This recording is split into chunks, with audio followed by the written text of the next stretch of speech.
मुख्यमंत्री भजनलाल शर्मा के प्रयागराज दौरे से महाकुंभ में सीएम भजनलाल शर्मा ने जन सेवा की है। राजस्थान मंडप में सीएम ने जन सेवा की, लोगों को खाना बांटा और भी महाकुंभ के दौरान अलग अलग तस्वीरों के माध्यम से मुख्यमंत्री की श्रद्धा, मुख्यमंत्री की आस्था सनातन धर्म के प्रति नजर आई। और उसके अलावा जन सेवा के माध्यम से भी मुख्यमंत्री भजनलाल शर्मा ने संदेश दिया, लोगों को खाना वितरित किया और यहां राजस्थान मंडप में यह प्रबंध किया गया। सह परिवार ये जन सेवा मुख्यमंत्री भजनलाल शर्मा करते नजर आए।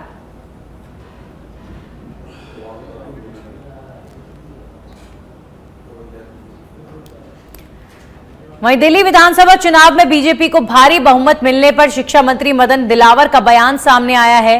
उन्होंने कहा कि दिल्ली की जनता ने बीजेपी की नीतियों को चुना है। भारतीय जनता पार्टी एक पूरे देश में एकमुश्त होकर काम कर रही है और जनता भारतीय जनता पार्टी के कामों को पसंद भी कर रही है।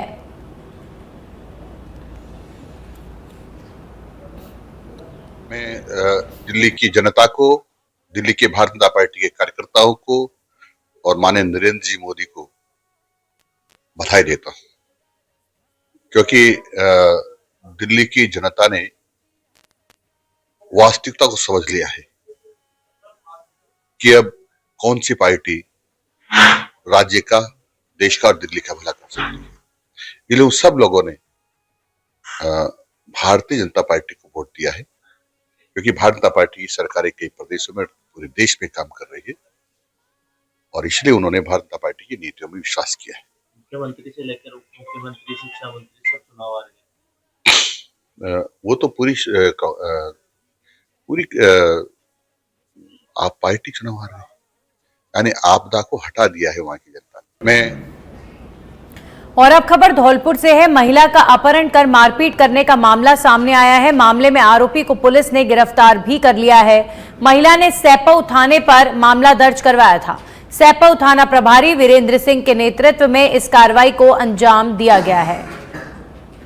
तो धौलपुर के सैपऊ का ये मामला एक महिला के अपहरण मामले में और उसकी मारपीट करने के मामले में पुलिस ने आरोपी को गिरफ्तार कर लिया है। महिला ने थाने में रिपोर्ट दर्ज करवाई थी, जिसके आधार पर पुलिस ने इस कार्रवाई को अंजाम दिया।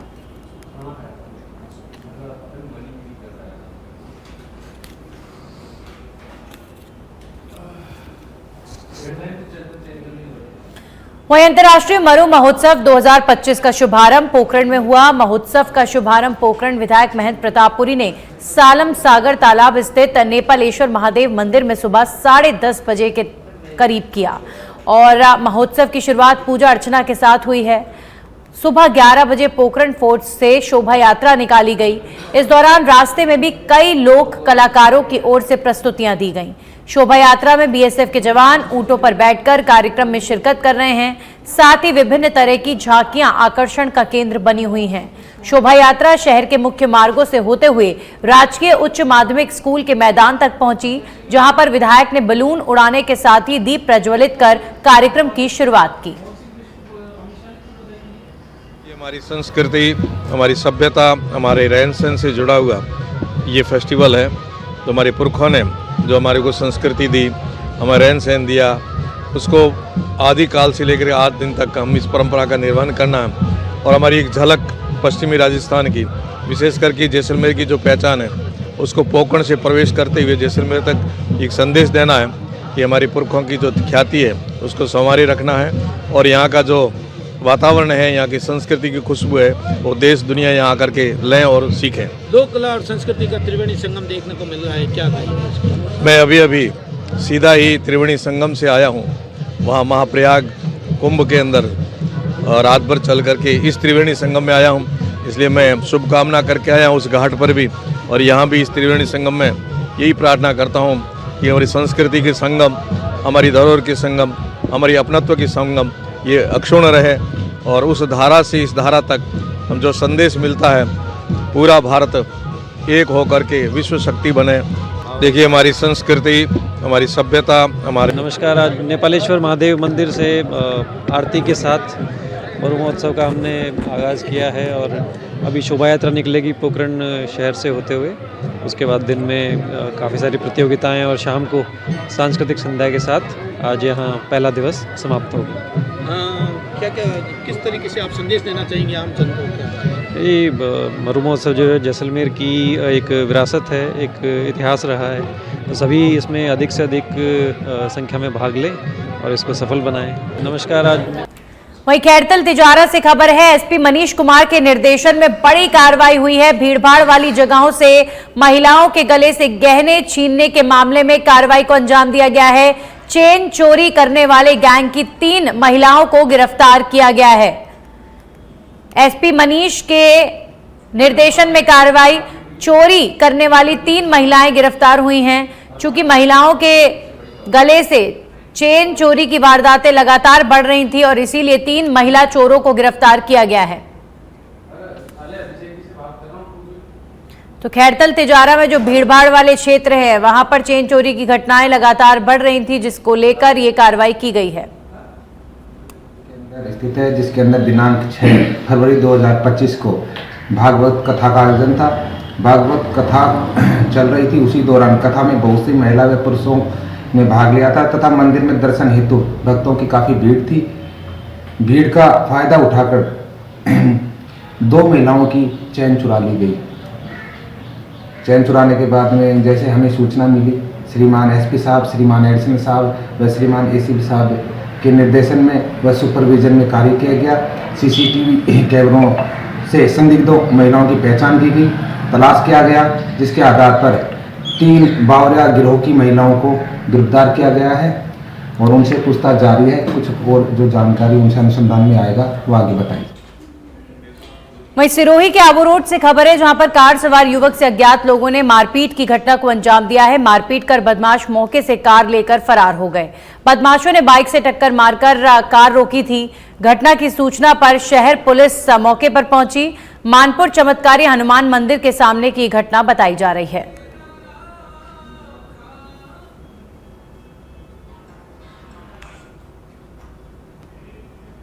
वहीं झुंझुनू के खेतड़ी उपखंड क्षेत्र के ग्राम पंचायत मानोता जाटान में शहीद नायक सुमेर सिंह का 8वां शहादत दिवस समारोह पूर्वक मनाया गया। शहीद प्रतिमा स्थल पर शहादत दिवस पर कार्यक्रम आयोजित हुआ, जिसमें मुख्य अतिथि सरपंच थे।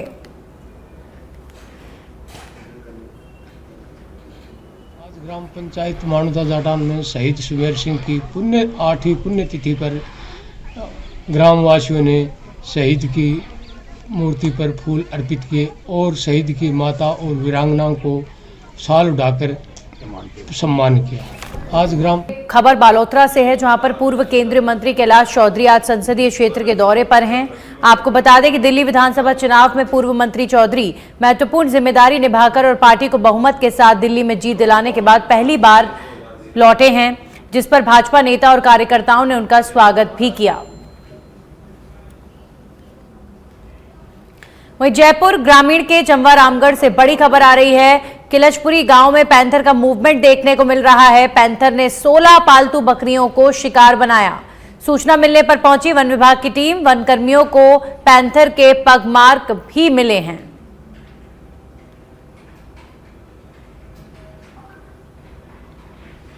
वहीं आगरा से खबर है, जहां विधायक गोपाल शर्मा ने घायल युवक को अस्पताल पहुंचाने में मदद की है। ये तस्वीरें सामने आ रही हैं। आगरा में ट्रक से धक्का लगने से एक युवक को गंभीर चोट आई।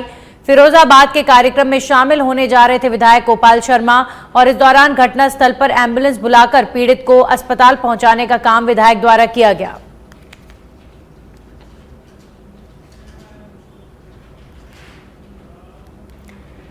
वहीं अलवर के खेड़ली से खबर है, जहां शमशान में बिजली घर बनाने का विरोध किया जा रहा है। ग्रामीणों और महिलाओं ने इसका विरोध किया है। कहा जा रहा है कि बिजली घर बनाया जाए, लेकिन शमशान भूमि पर नहीं। ग्रामीणों ने मौके पर पहुंचकर बिजली घर का कार्य भी रुकवा दिया है। ग्रामीणों ने बड़े आंदोलन की अब चेतावनी दी है। गांव पंचायत सौखर का ये मामला बताया जा रहा है।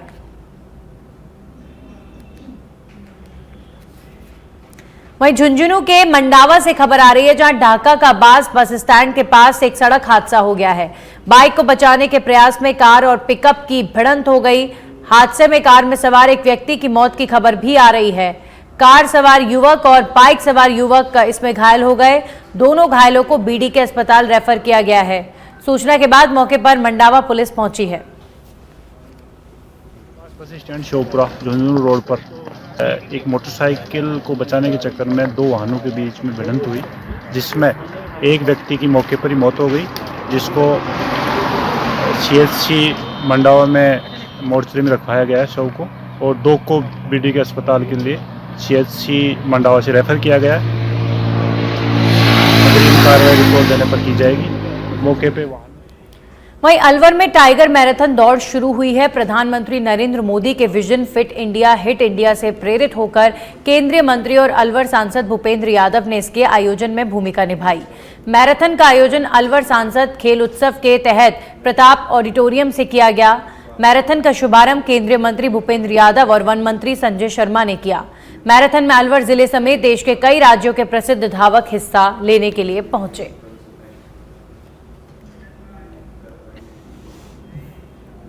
वहीं केकड़ी से बड़ी खबर, बजरी माफिया की दादागिरी से परेशान कालबेलिया समाज के लोग। परेशान कालबेलिया समाज के लोगों ने अब जाम लगा दिया।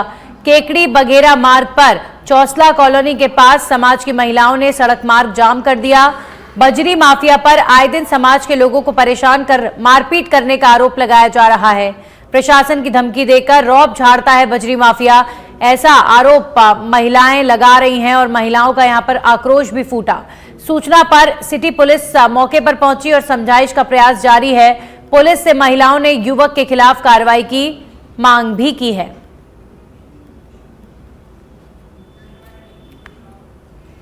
और अब बात सीएम भजनलाल शर्मा के प्रयागराज दौरे की, जिसमें स्वामी कैलाशानंद गिरी महाराज से मुलाकात सीएम की हुई है। सीएम भजनलाल शर्मा ने मुलाकात की है। आत्मीय भेंट की जो तस्वीरें हैं वो भी सामने आ रही हैं और स्नेहपूर्ण सानिध्य और आशीर्वाद प्राप्त किया, इस तरह की बात मुख्यमंत्री ने कही। निरंजन पीठाधीश्वर हैं स्वामी कैलाशानंद गिरी महाराज, जिनकी मुलाकात मुख्यमंत्री भजनलाल शर्मा से हुई है।